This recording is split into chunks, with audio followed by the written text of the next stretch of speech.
Morning, good afternoon, good evening, everyone.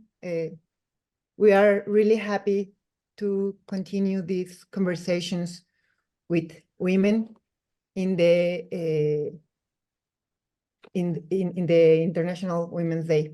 So today we are having a very interesting conversation with the ambassador from Bangladesh to Mexico. First of all, I would like to welcome all of you on the name of National Autonomous University of Mexico and its University Program of Studies on Asia and Africa, and its coordinator, Dr. Alicia Hiron. Please be welcome. We are very happy to be hearing these stories about women in diplomacy. So today, Dr. Elena González will be having a conversation with Ambassador Abida Islam. She's Ambassador of Bangladesh to Mexico. Dr. Elena González is a full-time professor and researcher at the College of English Letters and at the Graduate School of Letters of the Faculty of Philosophy and Letters at UNAM. She has a bachelor's degree in English literature and a master's degree in comparative literature from the UNAM. She has a PhD from Queen Mary College, University of London. She specializes in literary and cultural studies from the 17th and 18th centuries, cultural history, Orientalism, translation, and literary criticism. She is the author of more than 40 national and international refereed articles and book chapters. She has coordinated 3 collective books in literacy studies and 1 on translation. She is the sole author of Representation, a Dilemma of Criticism. She has directed and participated in several research projects, PAPIT and PAPIME projects, and she directs the Digital Humanities Project, México Imaginario, about the representation of Mexico in the printed culture of the 17th and 18th centuries in both the English and French languages. She is a member of the Permanent Seminar on Critical Theory and the Digital Humanities Seminar. She has a book of original poetry, Parizada, o La Ronda de los Derviches. She was the coordinator of the College of Modern Letters and currently directs the Center for Mexican Studies at the UNAM in the United Kingdom. Dr. Elena, welcome, and the floor is yours. Thank you. Thank you very much, Vania, for this presentation, and thank you to Professor Alicia Hiron for the invitation.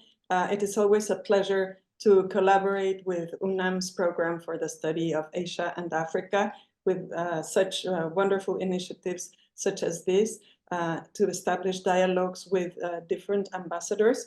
And in my case, it is a great honor to welcome Ambassador Abida Islam, the ambassador of Bangladesh in Mexico. And I'm going to tell you a little bit about her before starting the conversation properly.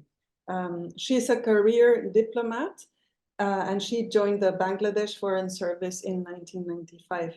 She has been ambassador to Mexico since 2021, having formerly served as ambassador to the Republic of Korea. Prior to this, she served in various capacities in several wings of the Ministry of Foreign Affairs in Dhaka, including international organizations, Far East, Southern Asia, Americas Pacific, counterterrorism, and administration. She held various positions in the Bangladesh mission in London, in Colombo, and in Brussels. She was also the first female Deputy High Commissioner, the head of mission of Bangladesh, at the Deputy High Commission of Bangladesh in Kolkata, West Bengal, India.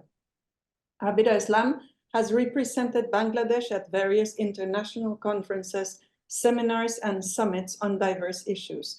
As Director General, she was in charge of international organizations as well as the Americas Division of the Ministry of Foreign Affairs in Dhaka.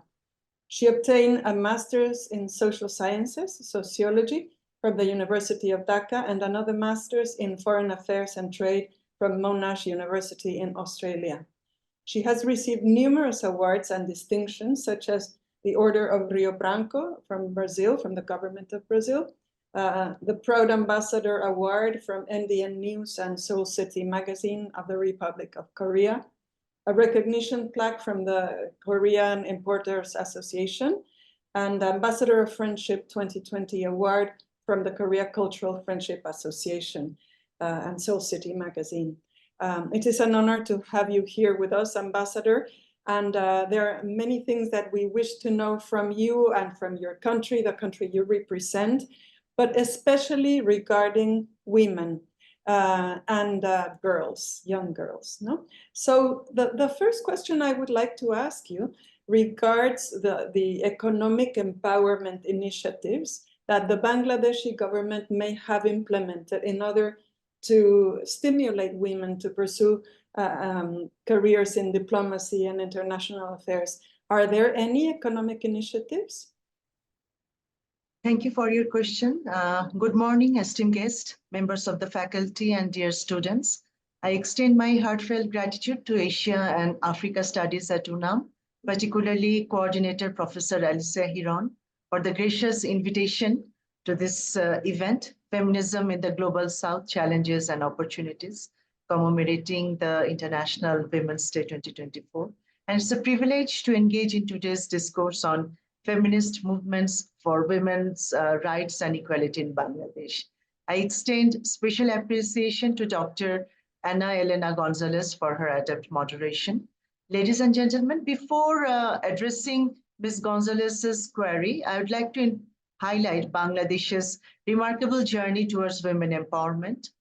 Over its 53 years of independence, the nation has made significant strides in fostering gender equality across education, healthcare, workforce participation, and political engagement. And Mexico's strides in gender equality in politics inspire other nations, positioning it as a leader in the global push for gender equality and social justice. However, Bangladesh also shines in female political empowerment with significant ministerial roles and the world's longest-serving female prime minister.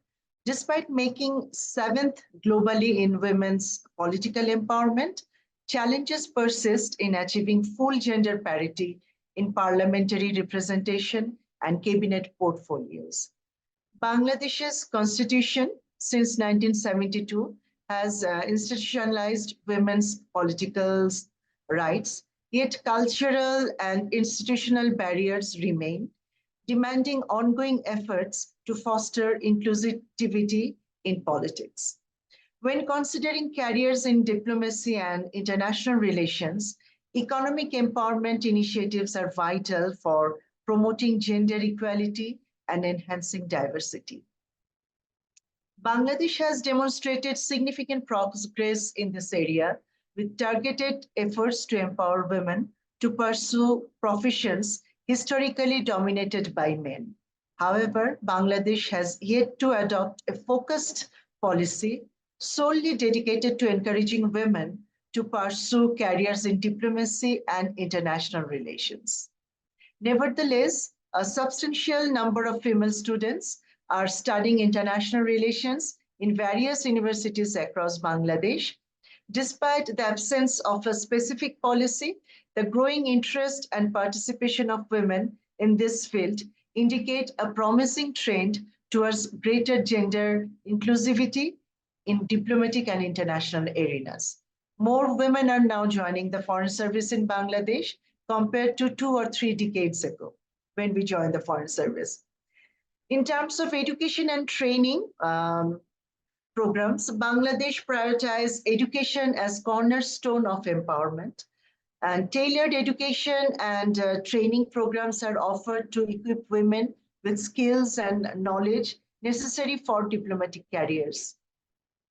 These programs encompass diverse areas such as foreign policy analysis, negotiation skills, conflict resolution, and multilateral diplomacy, provided by institutions which includes universities, foreign affairs academies, and diplomatic training institutes. Acknowledging financial constraint as barriers to women's educational and professional endeavors, Bangladesh universities occasionally, in a limited scale, I must say, partner with counterparts abroad to offer scholarship, grants, and fellowships tailored for women pursuing studies in international relations. These initiatives cover tuition fees, travel expenses, and living costs, enabling women from diverse backgrounds to access education and training opportunities. Bangladesh also facilitates networking and mentorship opportunities for women in diplomacy, connecting them with experienced diplomats and professionals. Mentorship programs pair aspiring female diplomats with seasoned officials to provide guidance and support in career advancement. Also, there are advocacy campaigns, seminars, and conferences which are organized in Bangladesh to raise awareness about gender equality, including in diplomacy. Collaborating with civil society organizations and government agencies, these initiatives aim to address biases and stereotypes and advocate for women's inclusion in decision-making processes. Furthermore, the Ministry of Foreign Affairs in Bangladesh provides practical experience in diplomatic affairs through internships. These opportunities enable women to develop skills, build networks, and gain insights into diplomacy and negotiation. The government also implements policy reforms to eliminate discriminatory practices and promote women's participation in diplomacy. This includes gender-sensitive policies, quotas, and affirmative action, measures to increase women's representation in diplomatic roles and leadership positions. Also, there are research institutions and think tanks. They also study gender dynamics in diplomacy, identifying barriers and best practices to promote gender equality. We believe that these initiatives aim to create a more inclusive and diverse diplomatic corps, leveraging women talents and perspectives to address global challenges and advance national interest, contributing to broader goals of gender equality, social justice, as well as sustainable development. Thank you.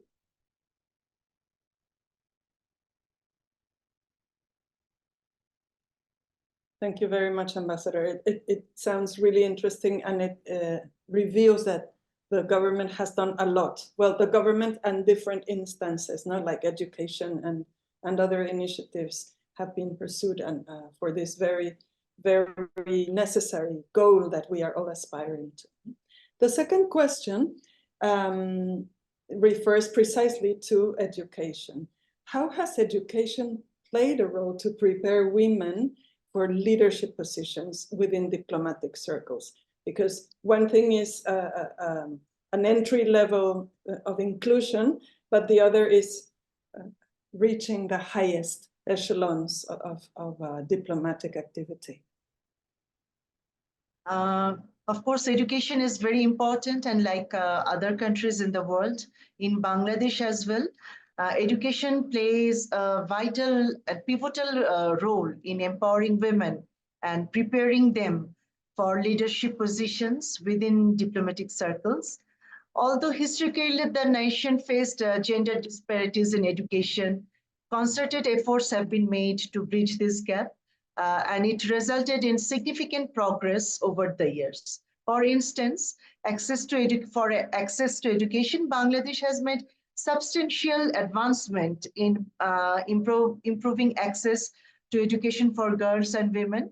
Initiatives like Girls Stipend Program that gives incentives to families to send their daughters to schools, leading to increased enrollment rates among girls. This expanded access to education that has provided women with the foundation to pursue their higher studies and subsequently leadership roles. Government is also focused on enhancing skill development and education. It equips women with the knowledge, skills, and confidence necessary to excel in leadership positions. Through educational investment, Bangladeshi women have gained proficiency in disciplines crucial for diplomatic engagement, such as diplomacy, international relations, and languages. Additionally, education fosters critical thinking, problem solving, and communication skills, which are very essential for effective participation in diplomacy. And we believe that education also breaks stereotypes and cultural barriers, because education challenges traditional gender norms and stereotypes that empowers women to defy societal expectations and assert themselves in traditionally male-dominated domains, including diplomacy. By acquiring higher level of education, women in Bangladesh gain the confidence and determination to challenge cultural barriers and discriminatory practices, that enabling them to pursue leadership roles with conviction.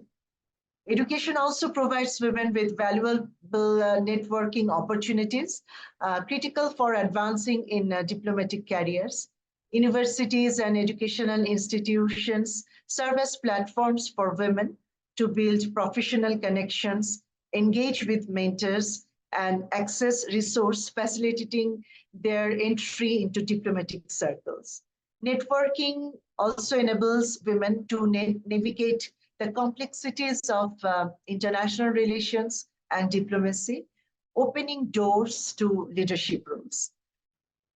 Educated women are better equipped to advocate for gender-inclusive policies and represent women's interest in diplomatic forums. It also equips women with insights into global issues like human rights and development agendas, enabling them to effectively advocate for gender equality, women's rights, and social justice internationally. Their education provides them with the knowledge and credibility to influence policy decisions, as well as shaping the diplomatic agendas.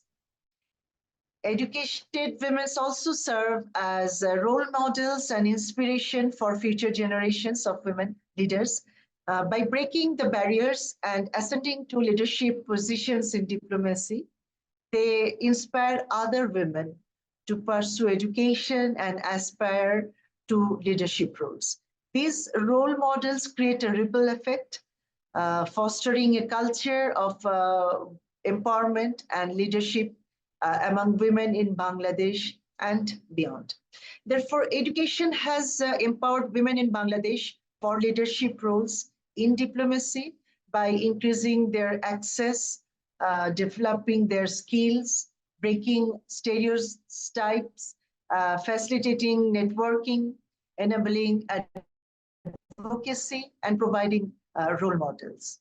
With continued emphasis on education and gender equality, the contribution of women to diplomatic leadership will continue to flourish, we believe, and advancing Bangladesh's diplomatic efforts. Thank you. Excellent. Thank you very much. This is really very interesting because of the involvement of concerted action, as you explained, from government and, in this case, education through many different angles, and always going against the grain of tradition, not in the bad sense, no? When there are limiting beliefs about the capabilities of women and how far they can reach. Well, another question is regarding social initiatives or movements that have emerged in Bangladesh to promote gender equality and to encourage the political participation of women. All of these government and university are involved, but beyond the walls of universities, what movements do you consider important in this respect? There are a lot of women's movements in Bangladesh. Actually, women's historically in Bangladesh were involved, in many countries in the world, traditionally in the household chores. During British Mughal period, they have a limited access. Only those who are in the top notch in the society, they have limited access to education. In the British period, we saw that a very few women, they're coming to the public spheres and were educated. But in the Pakistani period, when we are in the part of Pakistan, we saw women, they were actively participating in social and political movements. And during our war of liberation, women actively fought in our war of liberation. So they have made their place in the society, for 6 or 7 decades ago. So in Bangladesh, there are numerous social initiatives and movements that have emerged over the years to promote gender equality and encourage women's political participation. And these initiatives have been crucial in addressing the systematic barriers and cultural norms that have historically marginalized women in both the public and private spheres. Bangladesh has a very vibrant civil society that boasts numerous women's rights organizations leading the charge of, for gender equality. Prominent groups are like Aino Shalish Kendro, that is in Bangla. In English it is called ASK. They're pivotal in combating gender discrimination and violence against women. And there are similar organizations like Nari Pokho, Nari means women. There are Bangladesh National Women's Lawyer Association, Bangladesh Women's Health Coalition, Bangladesh Women Foundation, Bangladesh Women's Chamber of Commerce and Industry. I'm only quoting those who are, the names are in English because in Bangla probably will not understand. There's also Bangladesh Institute of Human Rights, Bangladesh Legal Aid and Service Trust, the acronym is BLAST. So these key organizations advocates for women's rights, influencing policies and legislation through lobbying and awareness campaigns. They also offer vital legal aid to women affected by gender-based violence, guiding them through the legal process and promoting accountability. These organizations are vital for raising awareness about gender equality, hosting workshops, seminars, and media campaigns to educate the public and challenge the societal norms. And their resilience and grassroots activism embody Bangladesh's commitment to a more just and equitable society. So various campaigns have been launched to encourage women's participation in politics, both in local and national levels. And these campaigns often involve training programs, workshops, advocacy efforts aimed at empowering women to enter politics, run for office, and engage in decision-making process. Organizations like National Democratic Institute and the United Nations Development Program, UNDP, they have supported such initiatives. Bangladesh has also implemented a quota system to ensure women's representation in local government bodies, such as Union Parishad and Upazila Parishad. These are in Bangla, the name of the local government. And there are certain percentage of seats are reserved for women, which are significantly increased their political participation at the local level. This system has provided women with the opportunity to gain leadership experience and contribute to community development. For women's empowerment programs, the government, and there are a lot of non-governmental organizations, we call NGOs, they have implemented women's empowerment programs aimed at improving their socioeconomic status and political agency. This program often include initiatives such as microfinance, skill training, education, and healthcare services. And these enable women to become more self-reliant, confident, and active participant in their communities. There are also youth-led movements advocating for gender equality and women's rights. These have gained momentum in Bangladesh. Platforms like social media, which is very popular nowadays, they have provided a space for young activists to organize, raise awareness, and mobilize support for gender-sensitive issues. These movements often challenge traditional gender norms and call for greater inclusivity and representation of women in all spheres of society. Bangladesh has made significant strides in enacting laws and policies to protect women's rights and promote gender equality.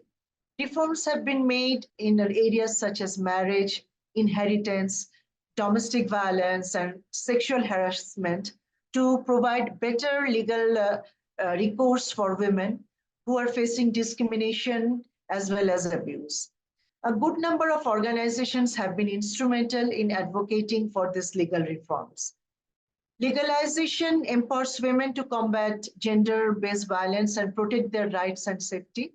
And we have a number of acts and laws for that. Giving as an example is that there are Guardians and Wards Act 1890, since 1890. There is a Child Marriage Restraint Act since 1929, but we have amended the act as well. There's a Muslim Personal Law, Dissolution of Muslim Marriages, Muslim Family Law Ordinance 1961, Family Courts Act, Dowry Provision Acts. I don't know whether you know what is dowry is. There are also Cruelty to Women, Deterrent Punishment Ordinance in 1963, Domestic Violence, Child Marriage Provision Rules, we have amended it 2018 again. So there is also another law against acid, deoxyribonucleic acid DNA rules that we have introduced in 2018. And there's also another one is Suppression of Violence Against Women and Children Ordinance 2020. But the key legislation against women are Domestic Violence Prevention and Protection, Amendment to the Citizenship Act, Legal Services Aid. And there is also acts like, human trafficking, deterrence and suppression, acid prevention. And we have a national women's policy that was introduced in 2011 to look into the interest of women as well.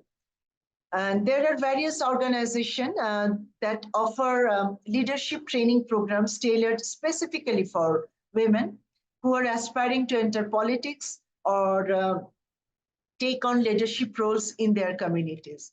And these programs equip women with the necessary skills, knowledge, and confidence to navigate the challenges they may encounter and effectively advocate for their rights as well as interest. Media campaigns I have mentioned before as well. Media campaign and public awareness initiatives play a very important role in challenging stereotypes, promoting positive role models, and changing attitudes towards gender equality. Through television programs, radio shows, talk shows, social media campaigns, and community events, efforts are made to raise awareness about women's rights, encourage gender-sensitive behaviors, and foster a culture of respect and equality. And these initiatives and movements collectively contribute to create a more inclusive and equitable society where women have equal opportunities to participate in decision-making processes, access to resources, and fulfill their potentials. While significant progress have been made, ongoing efforts are essential to address the remaining challenges and ensure that gender equality becomes a reality for all in Bangladesh. Thank you. Excellent, thank you. Thank you very much.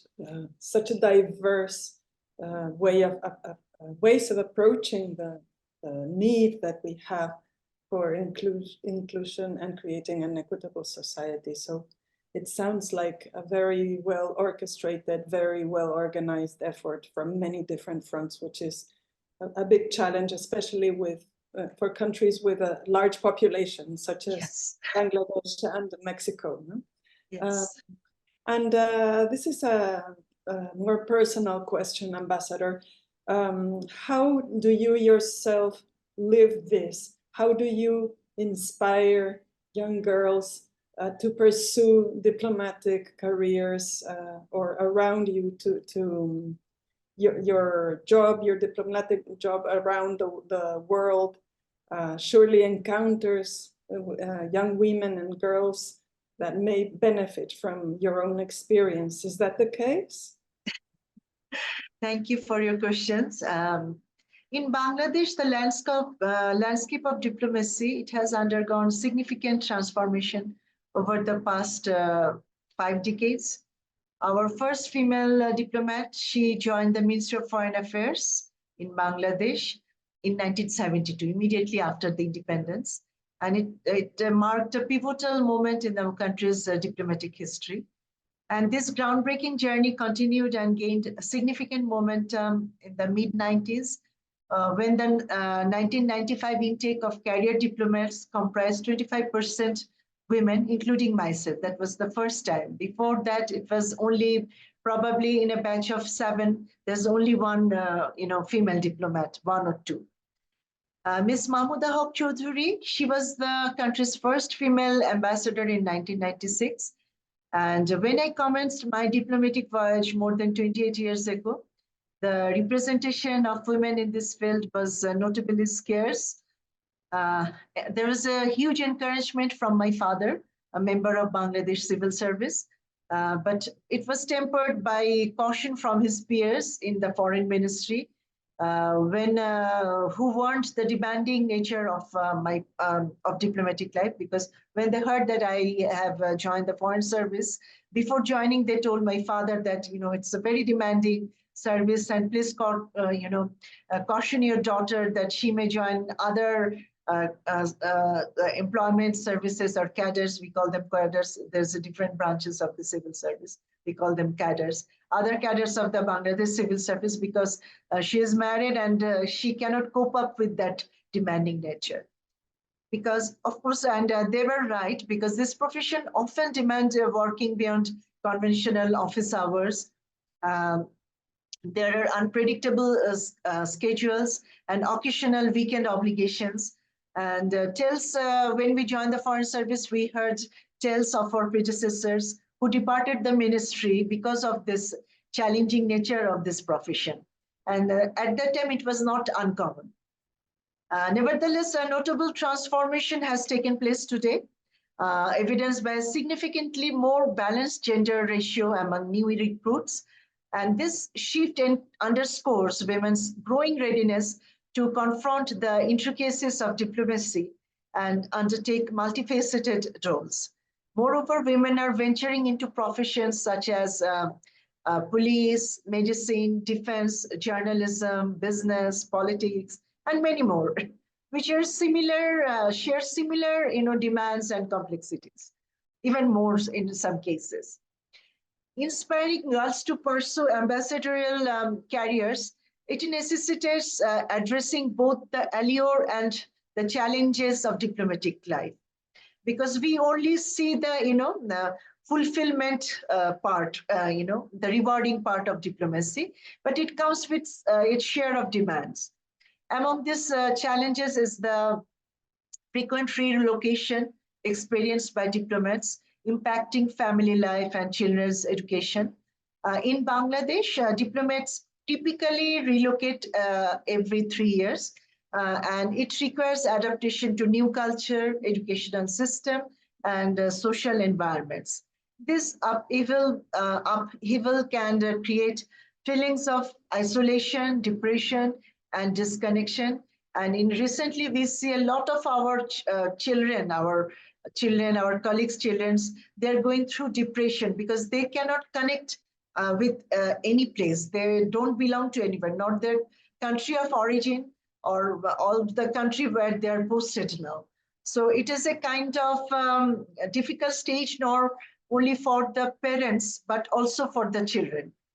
To inspire girls towards ambassadorial careers, it is imperative to furnish them with this holistic understanding of both the rewards and the sacrifices involved in this profession. And leveraging our experience as seasoned diplomats, we share personal anecdotes, illuminating the nuances of diplomatic life, from the delights of cultural immersion to the complexities of frequent relocations.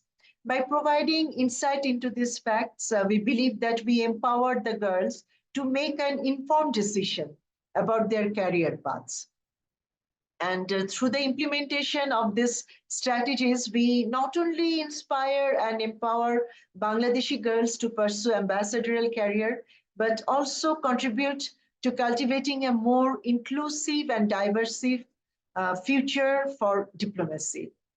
And by equipping them with the requisite knowledge, support, and encouragement to navigate the complexities of diplomatic life, we enable them to emerge as effective bearers, leaders, and representatives on the global stage.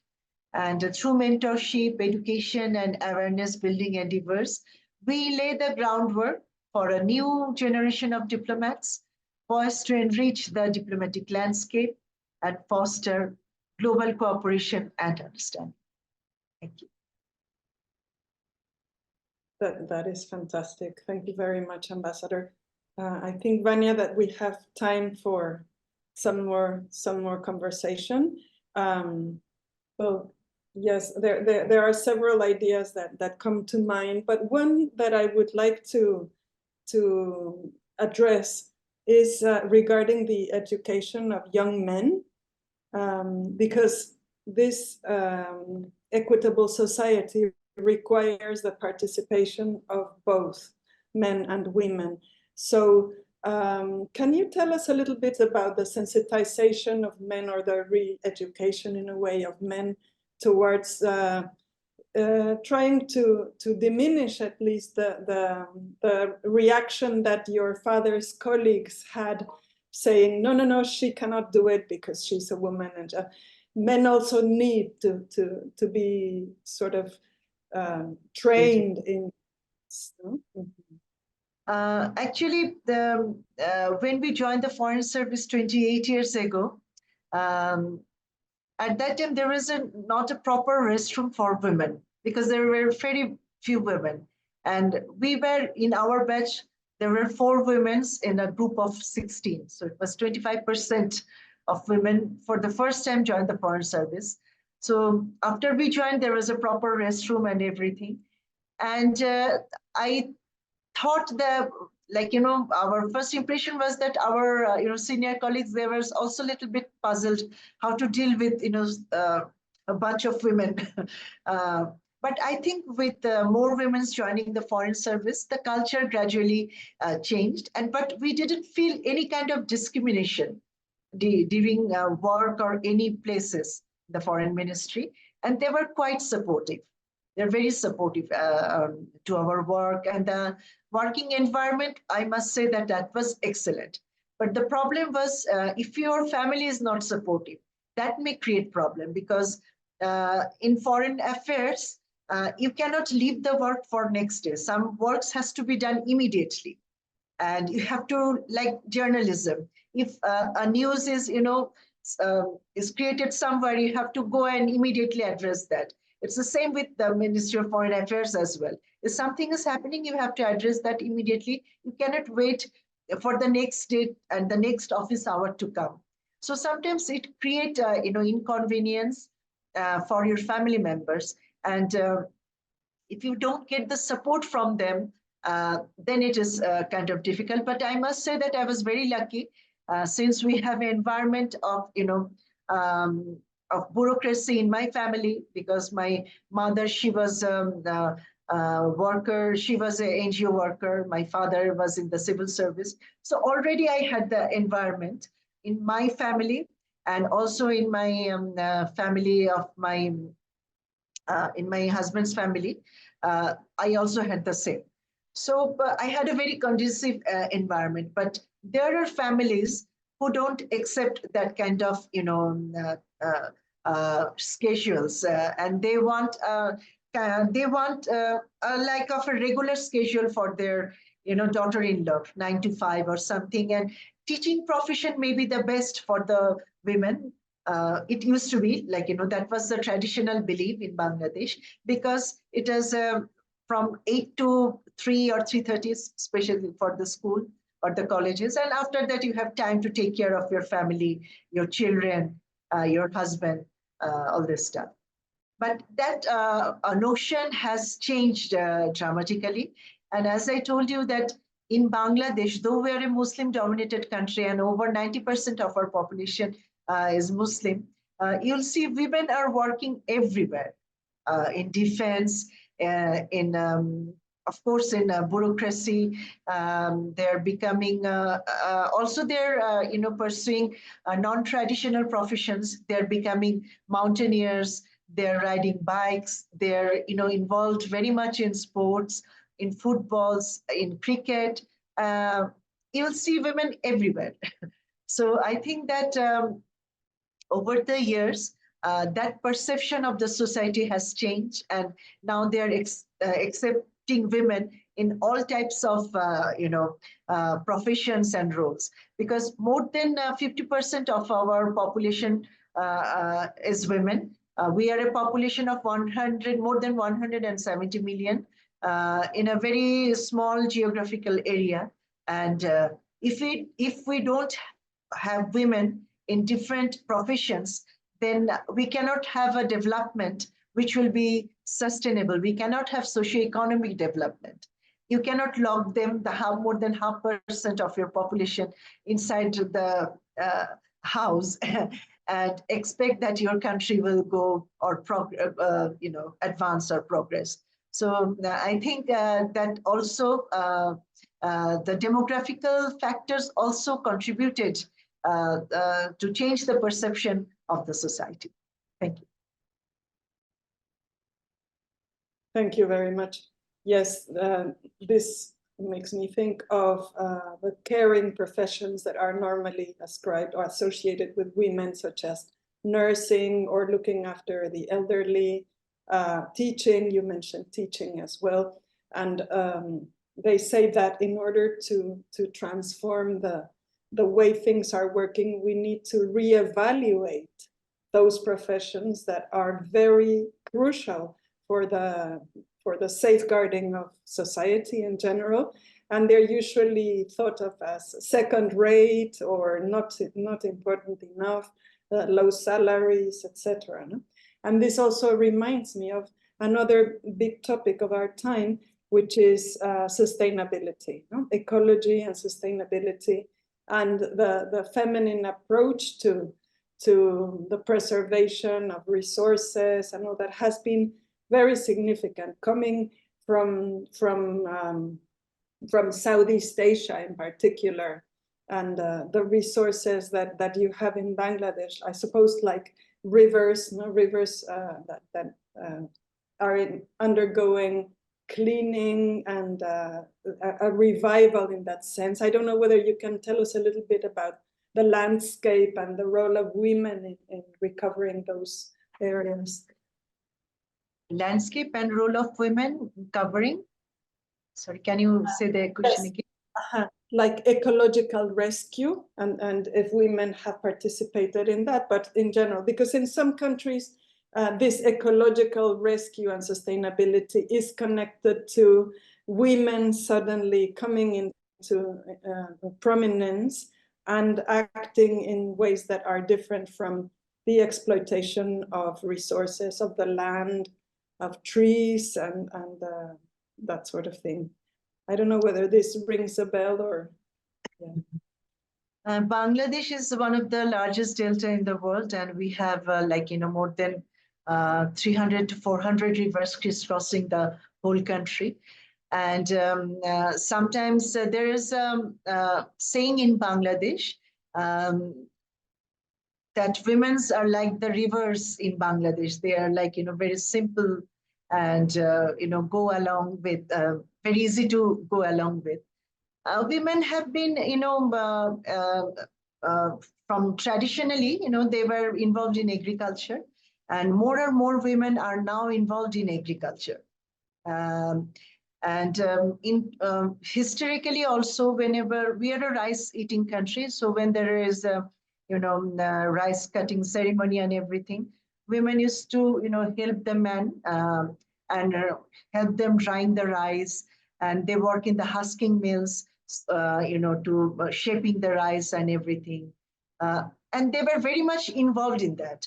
And now even women are involved in putting the rice seeds in the plant, in the fields as well.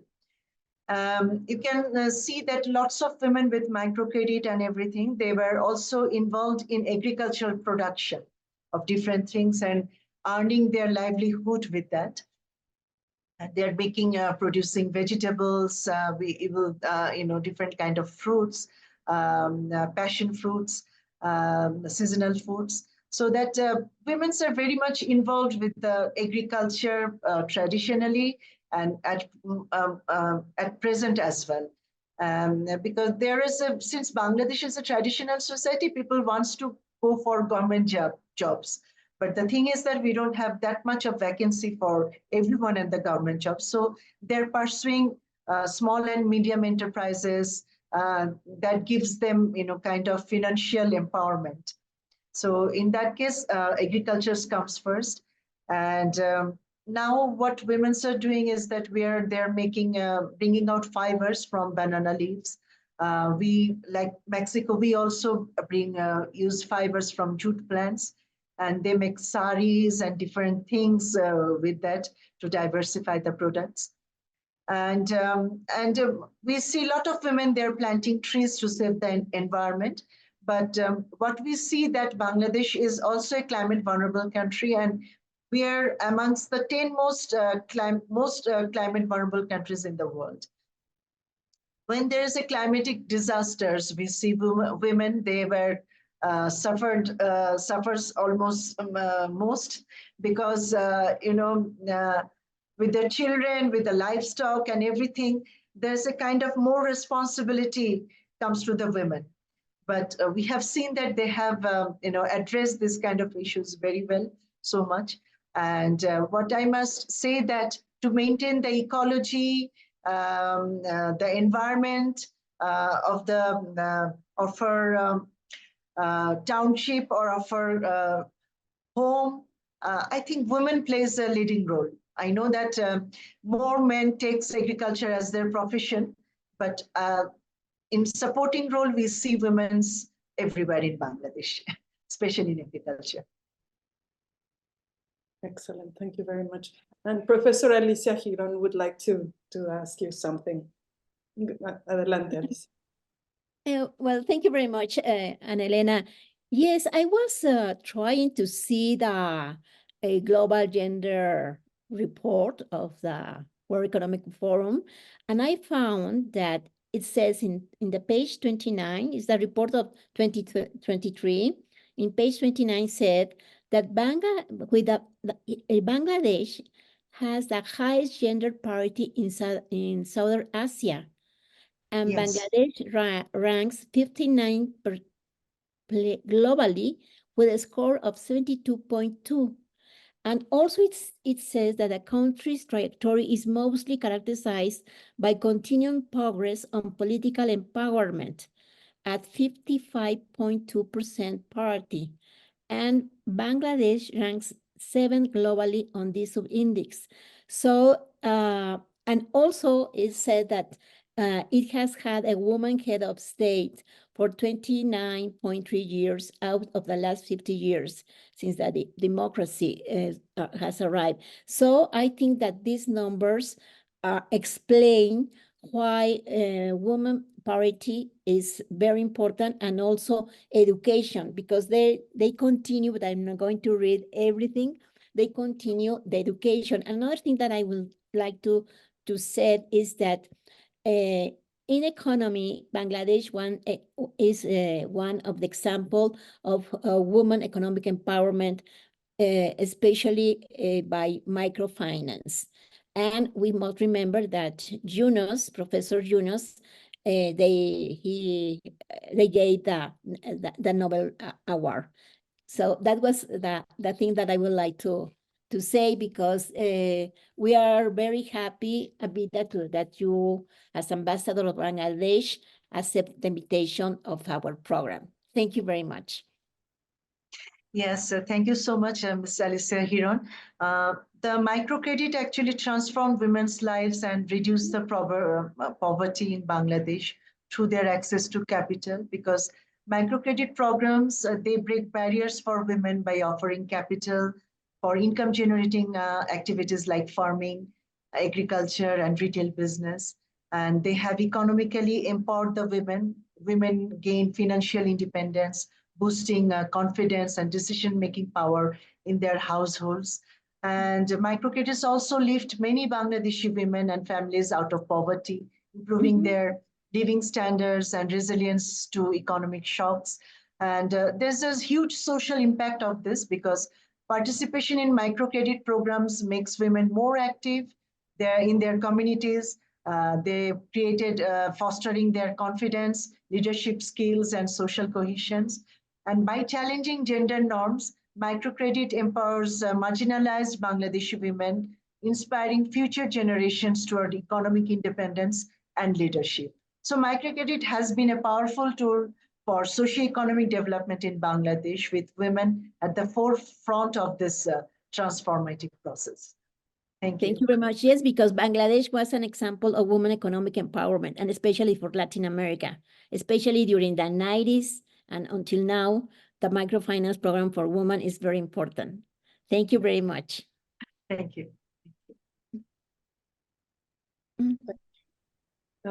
Is there anything else that you would like to add, Ambassador? It has been a pleasure listening to you, but there might be something that you would like to tell us from your experience so far in Mexico and the way Mexico could improve its chances of a better gender equality. I think that what is missing between Bangladesh and Mexico is a dialogue, because since Mexico is also a leader in gender equality, especially in politics, and and in Bangladesh since 1991, we have women political leadership in Bangladesh. The Prime Minister is women, or the leader of opposition is women. And we have a women speaker now as well. Women are holding important portfolios in the cabinet. So I believe that there should be more dialogues and exchanges between Bangladesh and Mexico, and we can learn from each other from their best practices, and that will enrich both our countries. But I think that is kind of a missing, and we really appreciate your, that the feminist component that you have in your foreign policy. I think we can also learn a lot about it because we don't have a feminist foreign policy.